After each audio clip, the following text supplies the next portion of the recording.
Speak them a one talk my head. When I was yeta, darken kan akuna ya. Wandunuki yaki, Walanuki to pique week. Eu não sei cantar a música direito numa língua que eu mesmo inventei, mas tá bom. Sim, esse idioma foi inventado para o filme e outras curiosidades como essas serão ditas no vídeo de hoje. Eu lancei a primeira parte das curiosidades sobre o Pássaro de Fogo, falando sobre os animais do filme na vida real, né? Essa é a segunda parte mostrando as curiosidades mesmo, né? As referências que existem no filme, que tem muita coisa interessante aqui para ser mencionada, não é mesmo?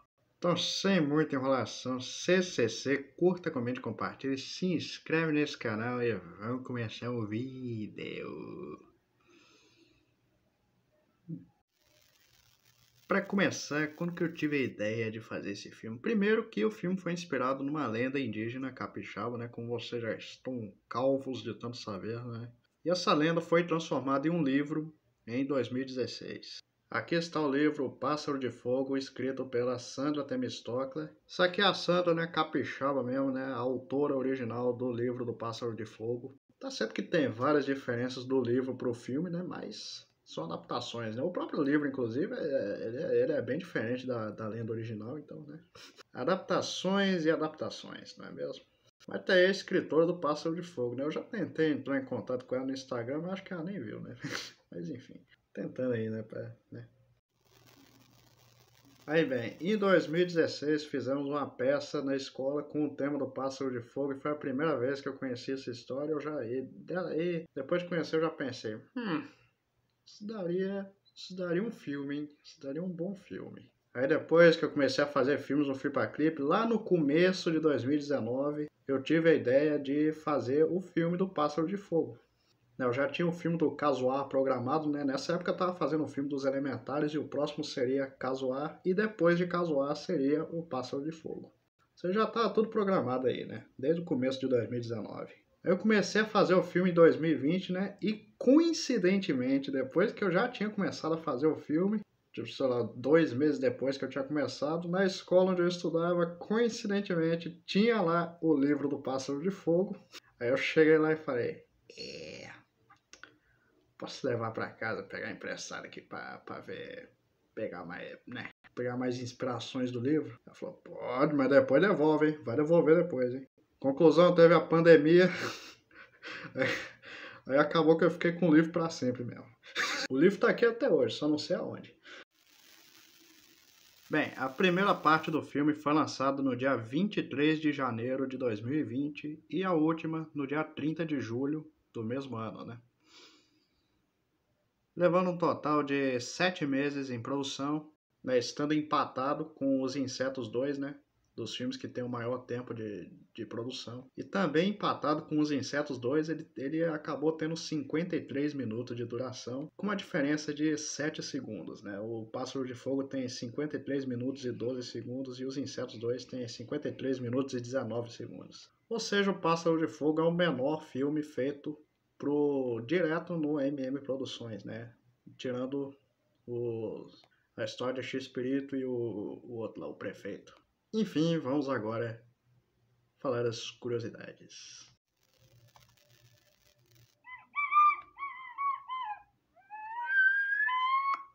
Bem, O Pássaro de Fogo foi o único filme do Flippa Clip a utilizar a abertura de 2019, né? Na época que o canal se chamava Canal Filmes com Brinquedos. Essa introdução foi usada de setembro de 2019 até maio de 2020, né? E eu troquei de introdução quando o canal trocou de nome de Canal Filmes com Brinquedos para MM Produções. Aí eu troquei de vinheta.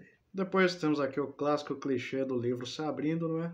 Até porque, é claro, o filme foi inspirado nos contos de fadas da Disney, né? Só que com tribos indígenas brasileiras. Ou seja, meio que um conto de fada brasileiro. Tanto é que tem várias referências a filmes antigos da Disney aqui bem interessantes. E só um detalhe importante que eu esqueci de citar aqui sobre as diferenças do livro original para o filme. é que no livro original, né, a história se passa ali no século XVI ou XVII, por ali, né, não lembro muito bem. Mas eu quis ambientar a história no século XV, ou seja, em 1400 e lá vai fumaça. Por quê? Porque eu quis ambientar a história antes da chegada dos portugueses ao Brasil, né, então, pra não ter conflitos aí de... né, entendeu? Por isso que ele se passa um tempinho antes, né, no século XV. Esse detalhe aqui também é interessante. Ó. Era uma vez duas tribos rivais. Viviam as tribos onde atualmente estão os montes Mestre Álvaro e Mochoara, nos atuais municípios capixabas de Serra e Cariacica. E qual o motivo de eu citar esses dois montes aqui? Por um motivo bem simples, que a lenda original foi criada com o intuito de dar um contexto, né, para a existência dos montes Mestre Álvaro e Mochoara. Ou seja, era um guerreiro e a filha de um chefe que eram de tribos opostas, que tinham grande paixão entre eles, né? Aí veio o Pássaro de Fogo para alimentar essa paixão entre eles. Mas no final eles são condenados e viram pedras, né? Eles viram essas duas montanhas. E todo ano, em uma determinada época do ano, o Pássaro de Fogo aparece, né? Destransforma eles para eles voltarem, se encontrarem ali e depois viram montanhas de novo. E no final do filme até que se mantém um pouco, né? Eles não viram montanhas, mas eles viram pedras, né? E eles não ficam para sempre, obviamente, né? Até porque é family friend o negócio aqui. Um detalhe interessante que eu já mencionei anteriormente é que o idioma tocado nesta música aqui é inventado. Eu inventei o idioma. Eu não só fui inventando, falando as coisas aleatórias, não. Eu inventei o idioma mesmo. Com palavras, verbos, conjugações adverbiais, com tudo que o idioma precisa ter. Mas acabou que eu acabei perdendo a construção original desse idioma e ele acabou não sendo usado pelo resto do filme. Só usei ele nessa cena mesmo. E por que eu inventei o idioma? Porque eu não sei falar línguas indígenas que realmente existem. E nessa época também não tinha nenhuma no Google Tradutor, né? Hoje em dia tem algumas, mas na época não tinha. E a tribo também foi inventada, né? Não peguei nenhuma tribo que exista realmente, eu inventei as tribos mesmo. As duas tribos têm costumes semelhantes porque, né, elas vieram de elas eram uma única tribo e depois se separaram, né? Por isso que elas são semelhantes entre elas.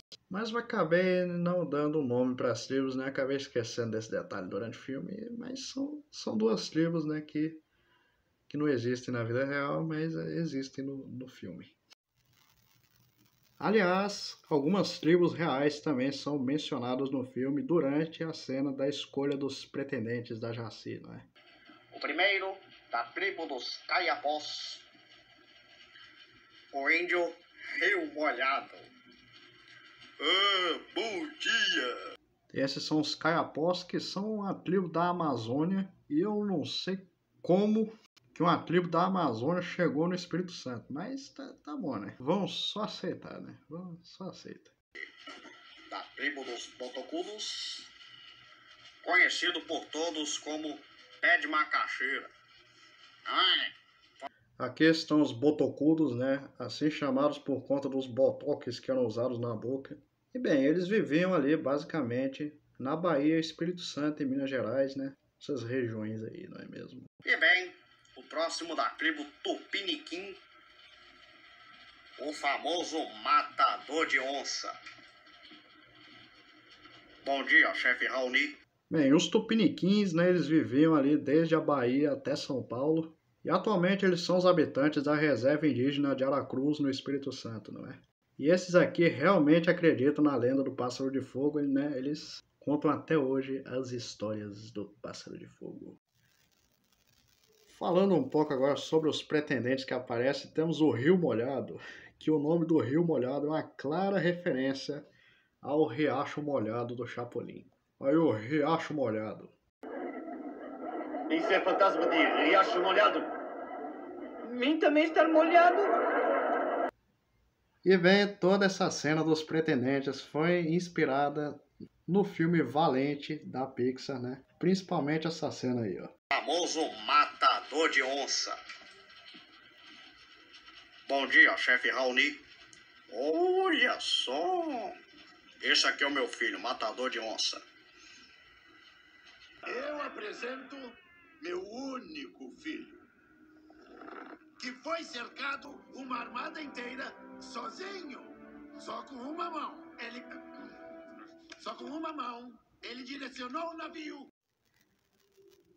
Um pouquinho mais pra frente, Piatã foi designado para caçar algum animal, né? Como ele é o guerreiro da tribo, ele teria que caçar alguma coisa para se provar, né? Que ele é realmente um guerreiro valente. Ele tenta tirar a flechada no Tessar, mas ele escapa, né? E escapa ainda fazendo a saudação vulcânica do Star Trek. É igual nos Elementares.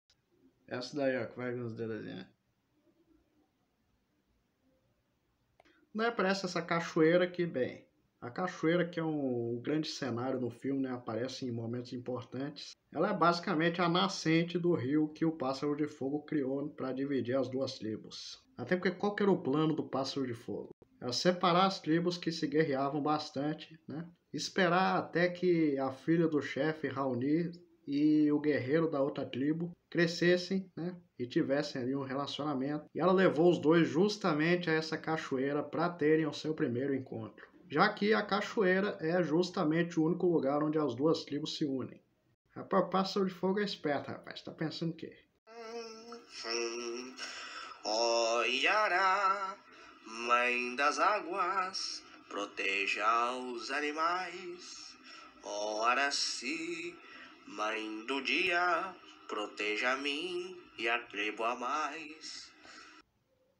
Sim, essa é uma citação que está no livro original, né? Que inspirou, né, o filme.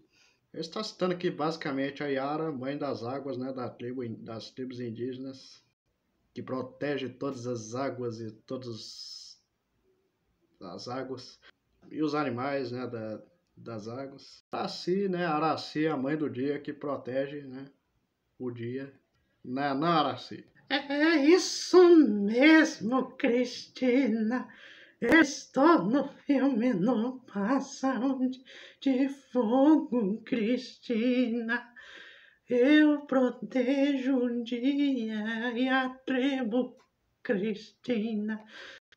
Venha conhecer o ômega 3 da Top Term, Cristina. Um fato aleatório, eu tinha até pensado em colocar o nome da personagem principal de Araci, mas ia ficar meio bizonho. Aí temos aqui essa cena onde eles estão numa reunião importante, bebendo esse negócio aí dentro desse negócio aí, que é uma bebida indígena chamada caxiri. E bem, apesar de ser consumida apenas pelos indígenas do norte do país, foi o mais próximo que eu encontrei de uma bebida alcoólica, né? Você jantar, reunião, coisa não é, estava lá bebendo aquele safado. Tomar um caxiri, ó, caxiri. Então, me responda.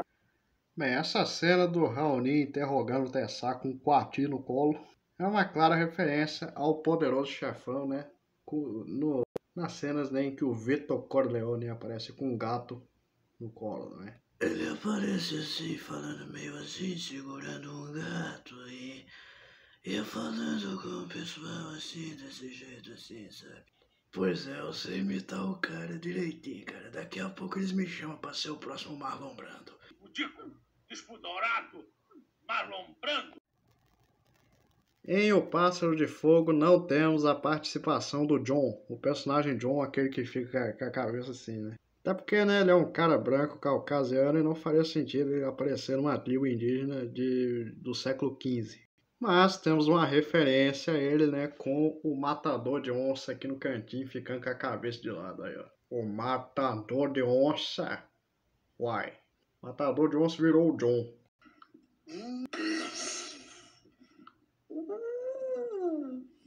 Esse macaco faz uma clara referência àquele gato do Gato de Botas. Você me acertou com um violão? És uma gata? Por favor, senhor, eu não tive a intenção de que eu não sabia que aquele guerreiro foi o guerreiro que... Cale-se! Aquele pássaro vai se ver comigo. Ah, o senhor estava falando do pássaro, é? Achei que era do guerreiro. Que guerreiro? É, senhor, aquele pássaro é um baita de um guerreiro, sabia? Essa cena foi inspirada em A Pequena Sereia. Eu tentei impedir a senhora, Ela não me ouvia. Eu disse pra ela se afastar dos humanos. Eles são maus, eles são problema. Humanos?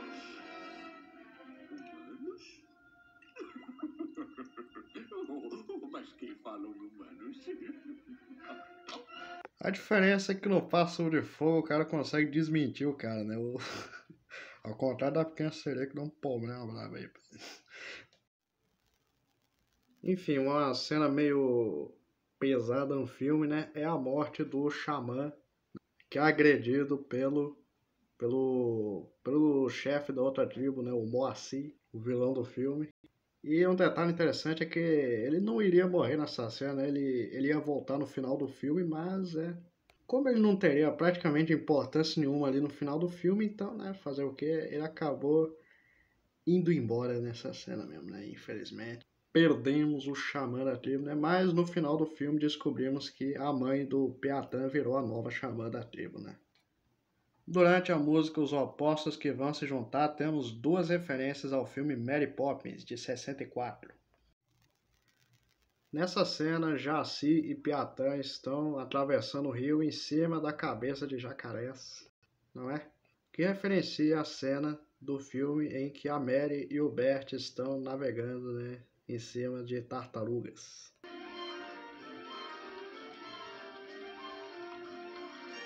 E nessa outra cena do Tessá dançando com os chororó atrás dele, né? Referencia a clássica cena da dança com os pinguins.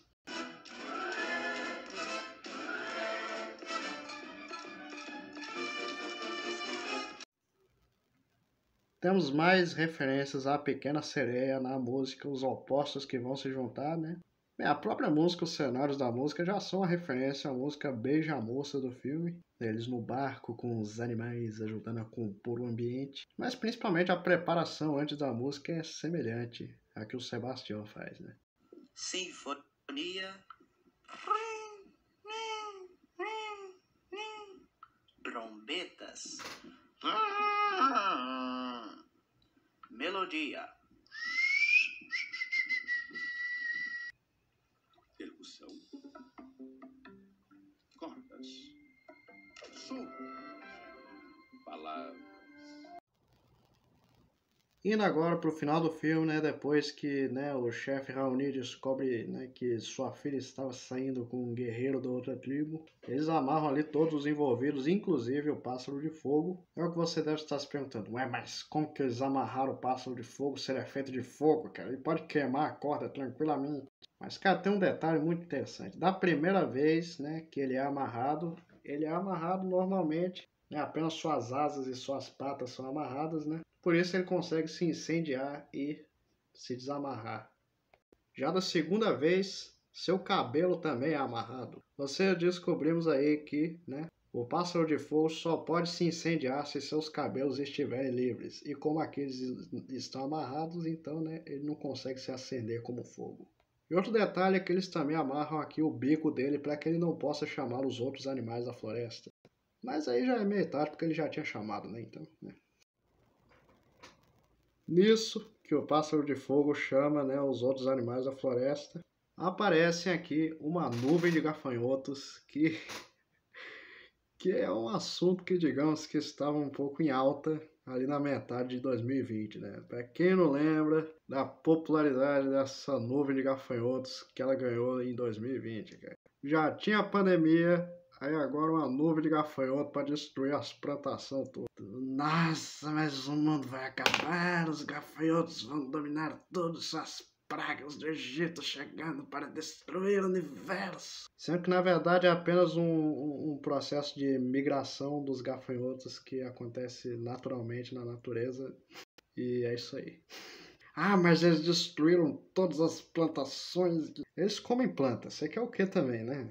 Você acha que tu dá um pedaço de carne pra um gafanhoto ele vai gostar? Pô, não, pô, ele gosta de planta, deixa eu comer as plantas dele, rapaz. Enfim, tá aí, né?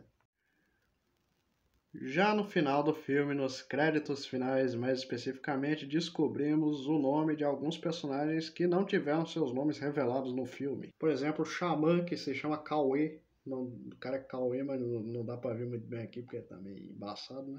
A mãe do Peatan, que se chama Aruana, é Aruana, né? E por incrível que pareça, o vilão principal do filme não teve seu nome revelado no filme, só nos créditos mesmo. Apesar de, é claro, ser um dos personagens mais importantes da história. Mas enfim, ele é o chefe Moacir. Ou Moacir. Moacir, rapaz. Moacir é nome de vilão agora.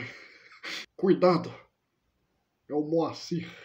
E com isso temos apenas 2 personagens sem nome no filme, né, que de fato não tem nome nem no filme nem nos créditos, que são o líder guerreiro da tribo do Raoni e o pai do matador de onça. Né? Esses personagens não têm nomes próprios, não é mesmo?